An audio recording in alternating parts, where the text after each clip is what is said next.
শান্ত কৰিব নোৱাৰা সম্পূৰ্ণ ব্যৰ্থ হোৱা সেই অসম আৰক্ষীয়ে আমাৰ সাংবাদিক বন্ধু গায়কৰং ব্ৰহ্মক এৰেষ্ট কৰি ৰখাৰ কাৰণে আমি ঘোৰ প্ৰতিবাদ কৰিছোঁ আৰু এয়া তেওঁলোকে এই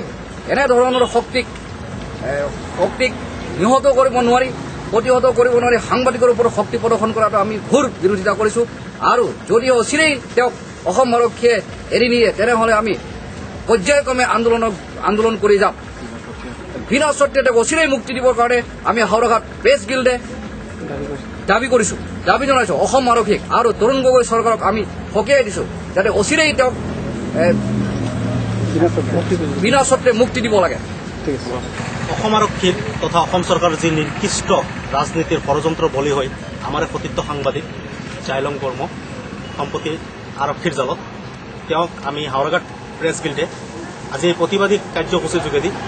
চৰকাৰ তথা প্ৰশাসনক আমি দাবী জনাইছোঁ যে তেখেতক বিনা চৰ্তে মুকলি কৰি দিয়ে যাতে গণতন্ত্ৰৰ চতুৰ্থ স্তম্ভৰ যি অধিকাৰ সেই অধিকাৰত যাতে কোনেও হস্তক্ষেপ নকৰে অনাগত দিনতো এই অধিকাৰত যাতে কোনেও হস্তক্ষেপ নকৰে তাৰ বাবে আমি আশাবাদী আৰু আমি আহ্বান জনাইছোঁ হাওৰাঘাট প্ৰেছ গিল্ডে যে তেওঁক বিনা চৰ্তে মুকলি কৰি দিয়া হয়